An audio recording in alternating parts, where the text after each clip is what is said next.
History loves a heroic last stand. Thermopylae, the Alamo. You know the script. A small, defiant force faces impossible odds and is ultimately erased by a tidal wave of enemies. It's heroic, sure, but it's also tragic. Well, this isn't one of those stories. This is the story of a battle that had all the makings of a massacre, but instead became a legend. It's a story that's been largely forgotten by the outside world, but it proves that courage has nothing to do with the size of your army and everything to do with the spirit of your soldiers. In the spring of 1951, on a desolate ridge in Korea, the world was about to learn just how spirited a Filipino soldier can be. Yultong, Korea. April 22, 1951. On a cold, desolate hill, 900 Filipino soldiers are about to be wiped off the map. Their flanks have collapsed, they're cut off, and they're staring down the barrel of a massive Chinese offensive. We're talking elements of an army group estimated at 40,000 soldiers moving in on their sector. They were outmanned, outgunned, and completely exposed, but they didn't break, they didn't run. This is the story of how 900 men held the line and became legends. To really get what happened on that hill, you have to rewind to June 25, 1950. North Korean forces with Soviet backing smashed across the 38th parallel in a full-scale invasion of South Korea. It wasn't until later in the year that China would send its own troops into the war. The United Nations put out a desperate call to its members. Help us defend a sovereign nation from being annihilated. The Philippines was a brand new republic, still picking up the pieces from World War II. Resources were tight, and the country was still healing. And yet, the government didn't hesitate. President Elpidio Quirino stood before his people and committed the nation to the fight for freedom, authorizing the Philippine Expeditionary Forces to Korea, or PEFTOK. Over the course of the war, around 7,120 Filipino soldiers would serve. They were among the first UN contingents to arrive and the very first combat troops from an Asian country to answer the call. Among them was the 10th Battalion Combat Team, the Fighting 10th.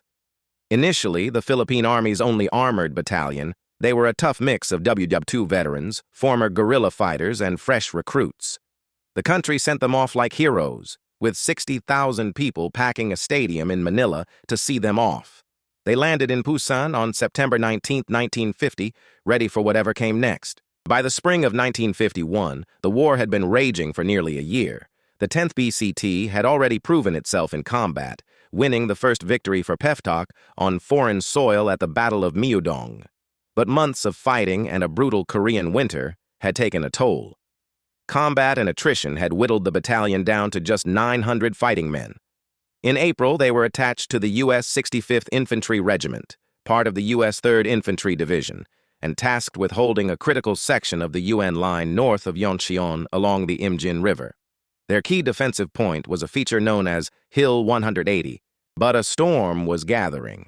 The Chinese People's Volunteer Army was secretly massing its forces for a gigantic push that would be called the Chinese Spring Offensive.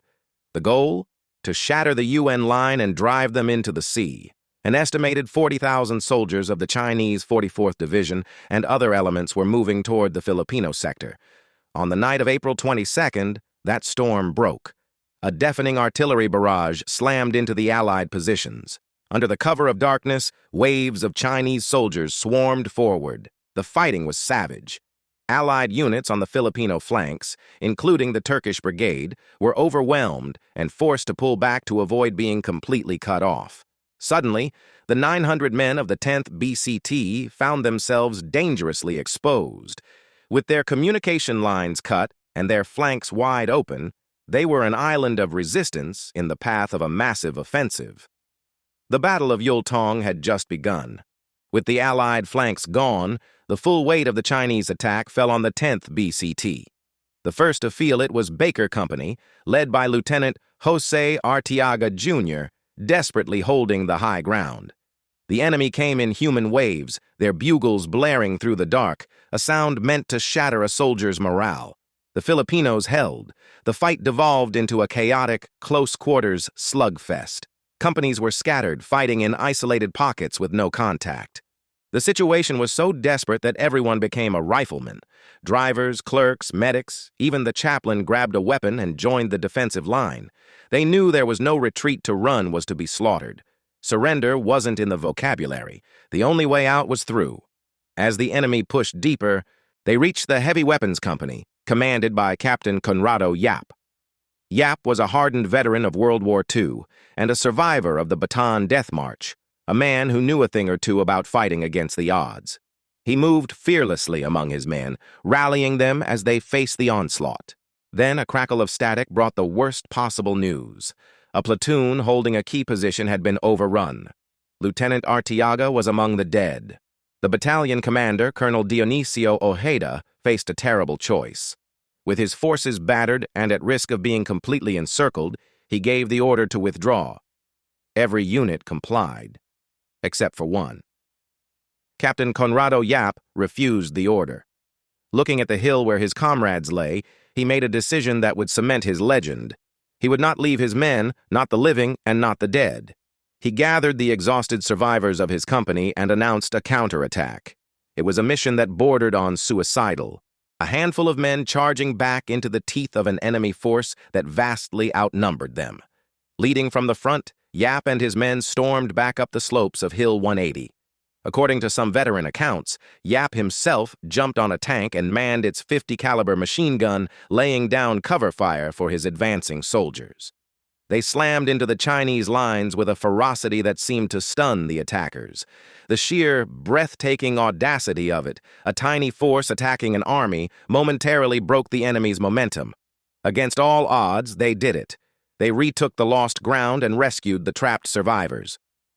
As they began to recover the bodies of their fallen comrades, Yap moved to direct the withdrawal under withering machine gun fire. And then he was hit. Captain Conrado Yap, the man who refused to leave his soldiers, fell on the very hill he had just reclaimed. But his sacrifice was not in vain. Inspired by his incredible courage, his men held their ground through the night. This furious defense had blunted the spearhead of the Chinese attack in their sector, buying critical time for the rest of the U.S. 3rd Division to pull back and form a new, stable defensive line, helping to prevent a catastrophic collapse of the UN front. As dawn broke on April 23rd, the battlefield grew quiet. The massive Chinese force, having spent 2 days throwing themselves against the Filipino line, finally withdrew. The ground was littered with their dead. Estimates from Filipino and UN accounts placed enemy losses at over 500 killed, with 2 captured. The 10th Battalion Combat Team suffered 12 killed, 38 wounded, and 6 missing. They had held the line. News of their incredible stand spread like wildfire through the United Nations command. They were now known as the Fighting 10th. The story even reached General Douglas MacArthur. There's a famous, though likely apocryphal quote attributed to him upon hearing of their feat. "Give me 10,000 Filipinos and I shall conquer the world." For his extraordinary heroism, Captain Conrado Yap was posthumously awarded the highest military honors from 3 nations. The Philippines awarded him the Medal of Valor, its highest decoration for courage. The United States awarded him the Distinguished Service Cross, and South Korea, the nation he died to defend, awarded him the Taguig Order of Military Merit. He remains the only Filipino soldier of the Korean War to receive the Medal of Valor. Lieutenant Jose Artiaga Jr. was also posthumously honored for his own heroic sacrifice. In total, 116 Filipino soldiers would lose their lives in the Korean War, with over 300 wounded and others missing or captured. They fought in other major battles, like the fierce engagements for Hill Erie, but Yultong remains their most legendary moment. Today, a monument stands in Yeoncheon, South Korea, honoring the sacrifice of the PEFTOK soldiers who fought at Yultong. The battle forged a bond between the Philippines and South Korea that endures to this day, a friendship sealed in blood and bravery. The Battle of Yultong is more than just a military victory. It's a powerful reminder of the incredible character of the Filipino soldier. It's proof that even when the odds are stacked against you, a small, determined flame of defiance can indeed hold back the night. It's a story of national pride that deserves to be told, to be remembered, and to inspire. The Fighting 10th showed the world that heroism isn't about the odds you're given, but about the stand you choose to make. If you were inspired by this story of incredible bravery, make sure to subscribe and hit the notification bell so you don't miss our next video on forgotten heroes of history. Let us know in the comments what other battles you think the world needs to remember. Thanks for watching.